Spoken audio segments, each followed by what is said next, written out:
Je suis l'esprit de l'amour. Je suis ce pouvoir qui allume le feu dans les yeux et fait chanter le monde. Mais je suis aussi le travail silencieux, le choix quotidien. Aujourd'hui, je vais te raconter une histoire où se cache une vérité éternelle. L'histoire de deux amoureux et du cœur de sable.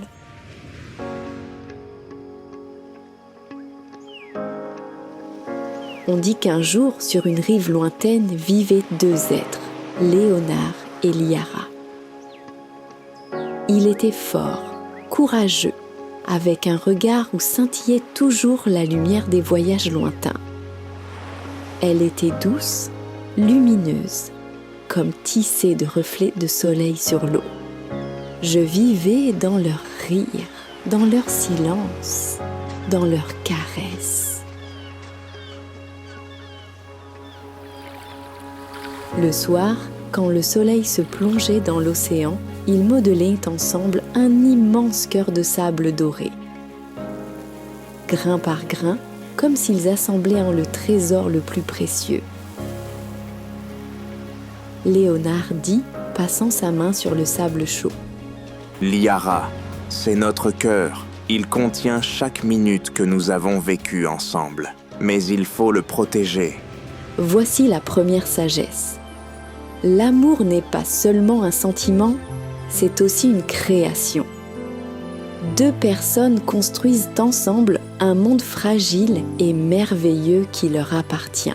Et la conscience de cette fragilité est le début de la véritable sagesse. Liara hocha la tête et ses yeux s'illuminèrent d'une lueur humide. Je le protégerai, je le promets. Léonard l'enlaça, l'embrassa longuement et profondément. Puis partit. Son immense navire blanc s'éloigna dans la mer orangée du coucher de soleil. Liara resta près du cœur et le regarda s'éloigner, se jurant à elle-même. Je le protégerai. Je nous protégerai. Et voici la deuxième leçon. Un serment prononcé dans l'élan des émotions est facile. Mais la véritable fidélité se vérifie non pas au moment de la séparation, mais dans les longs jours de solitude, quand il n'y a personne à côté pour voir ton effort. Les jours passèrent. La plage devint déserte, le vent s'apaisa, et Liara, assise près du cœur de sable, ressentit la mélancolie. Et ici naît le premier destructeur. Son nom est Paresse. Il n'arrive pas avec le mal, mais avec la tentation du confort. Il murmure. Tu es fatigué. Tu mérites du repos. L'amour doit être facile. Et soudain, de l'écume des vagues, surgit l'esprit de la paresse, doux, brumeux, comme une méduse endormie. Il souffla. Tu as froid. Tu t'ennuies. Pourquoi rester ici? Tu es fatigué. Va-t'en. Le cœur ne disparaîtra pas. Ce n'est que du sable. Liara réfléchit. Et que se passera-t-il? Juste un instant. Juste un instant. Mais de ces instants naît l'oubli. Le premier pas loin de l'amour n'est pas une trahison, mais l'inaction.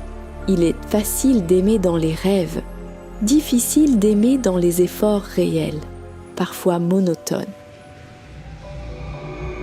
Sa robe s'assombrit un peu, ses cheveux devinrent plus lourds. Derrière elle, silencieux, glissaient les esprits de la paresse, chuchotant. Repose-toi, repose-toi. Lâche, lâche. L'amour s'entretient tout seul. L'amour s'entretient tout seul. Et elle partit. La nuit couvrit la mer. Et dès que la tension faiblit, arrivent les vraies tempêtes.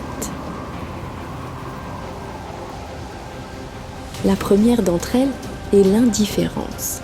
Elle est comme les vagues, froide, impersonnelle, insensible à vos sentiments. Elle détruit ce qui est laissé sans protection. Les esprits des vagues surgirent des profondeurs, gigantesques, froids, résonnants. Ils regardèrent la plage vide où se tenait le cœur de sable esselé et grognèrent. Abandonné. Personne ne le protège. Et s'écrasèrent sur la colline du cœur.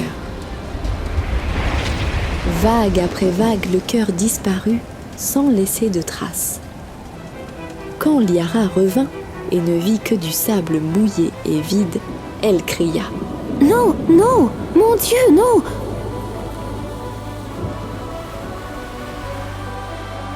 Elle pleura, chercha des restes, remuait le sable de ses doigts tremblants. Le désespoir est naturel quand on voit les conséquences de son erreur. Mais en ce moment, il y a un choix. On peut accepter la perte ou trouver en soi la force de recommencer. La douleur n'est pas la fin, c'est une leçon. Mais soudain, elle se rappela la promesse. Protège. Et son cœur répondit. Elle se leva, essuya ses larmes, comprit qu'il ne fallait pas pleurer, mais agir. Et elle commença à reconstruire le cœur, toute la nuit, avec douleur, avec prière, avec effort, jusqu'à l'aube. Au matin, le cœur était de nouveau là, et Liara dit « Je ne partirai plus. » Voici le premier mûrissement de l'âme. L'amour, renaissant à travers la douleur et l'effort, devient plus fort. Il cesse d'être un joli jouet et devient une décision consciente. Le temps passa. Liara restait près du cœur, le protégeait, le réajustait, caressant ses grains de sable. Mais dans son âme, un mécontentement grandissait. Pourquoi ne revient-il pas ? Pourquoi suis-je seule ? Pourquoi tout repose sur moi ? Et c'est comme ça que le deuxième destructeur est né, la rancœur. C'est un poison qui ravage la source de l'amour de l'intérieur. Au lieu de dire « je choisis de prendre soin », naît la pensée « on a été injuste avec moi ». L'amour fondé sur le devoir et le ressentiment ne vit pas longtemps. Lorsque cette pensée devenait lourde, des esprits de la rancœur apparaissaient dans l'air, anguleux, comme tissés de fragments tranchants, leur voix teintée comme du métal. Il t'a quitté. Il ne t'apprécie pas. Il a oublié.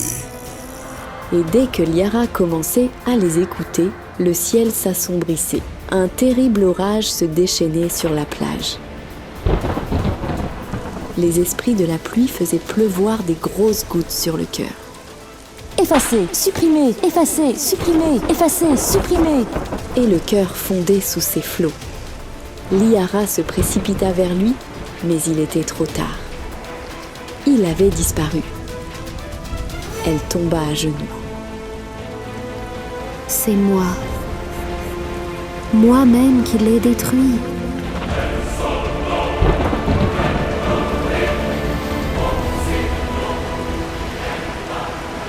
Oui, les plus terribles tempêtes ne naissent pas dans la mer, mais dans notre propre cœur.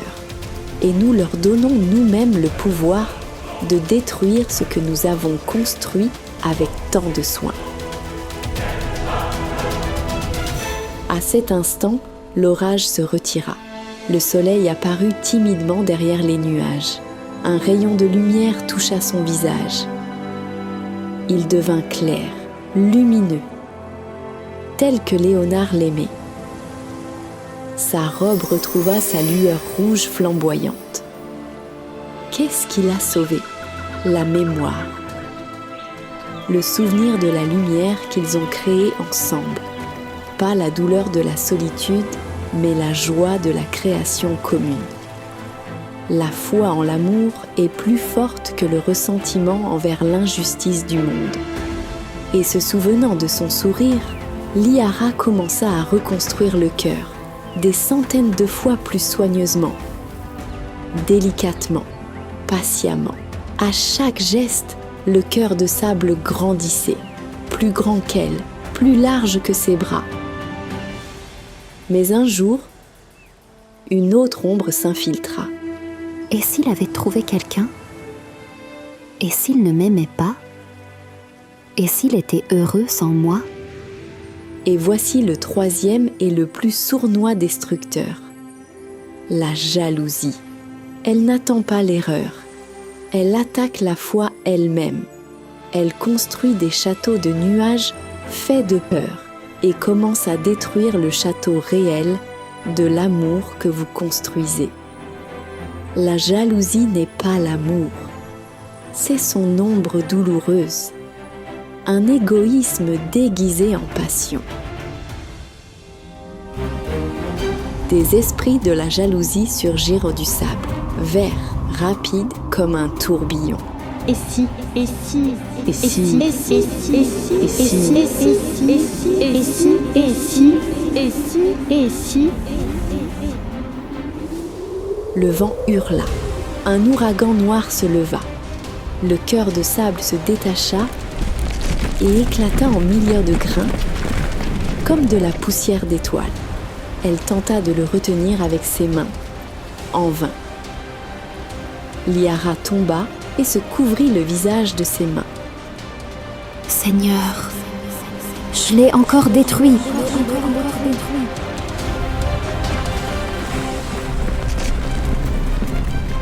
Aide-moi!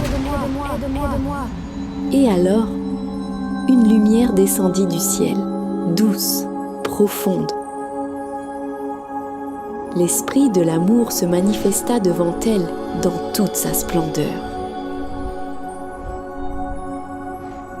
L'amour n'est pas un don, mais un travail. Tu ne peux pas le laisser et espérer qu'il tienne. Tu ne peux pas protéger et en même temps accuser, créer et être jaloux. L'amour vit là où l'on accomplit des efforts constants. Et seuls ces efforts constants rendent l'amour éternel. Liara ferma les yeux et elle comprit. À partir de ce jour, sa vie changea.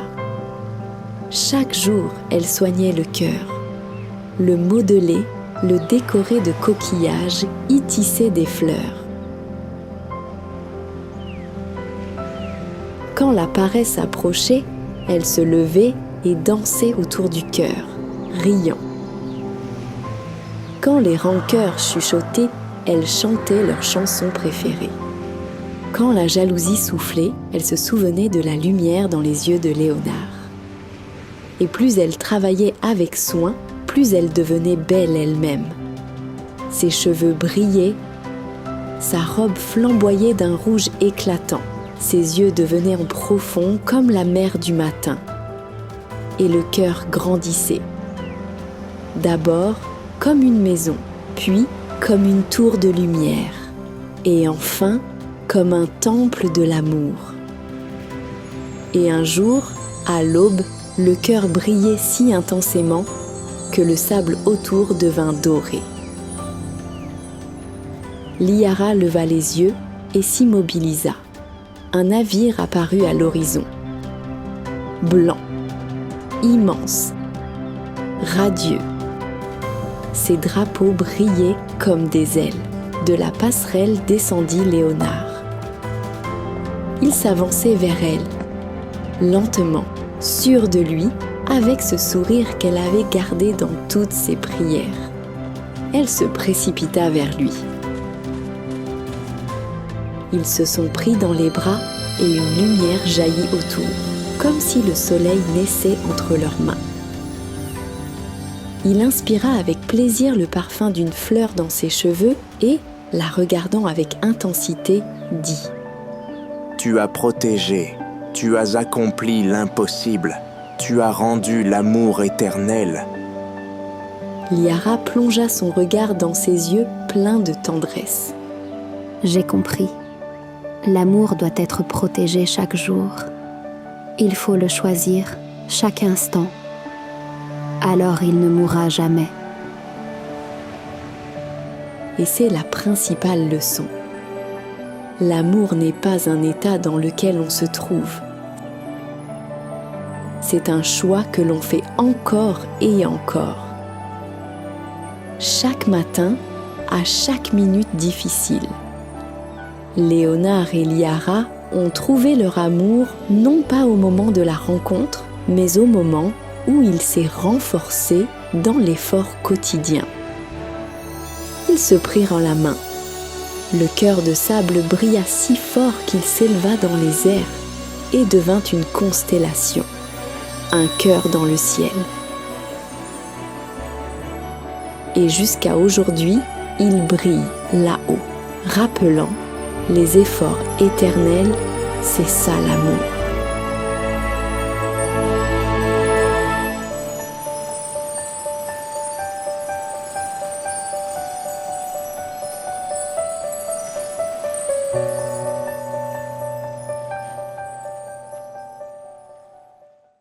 Pendant cette période extrême, où le destin de la planète entière est en jeu, il est très important que la connaissance des anges et des esprits de lumière se propage le plus rapidement possible à travers le monde et atteigne des milliers de personnes.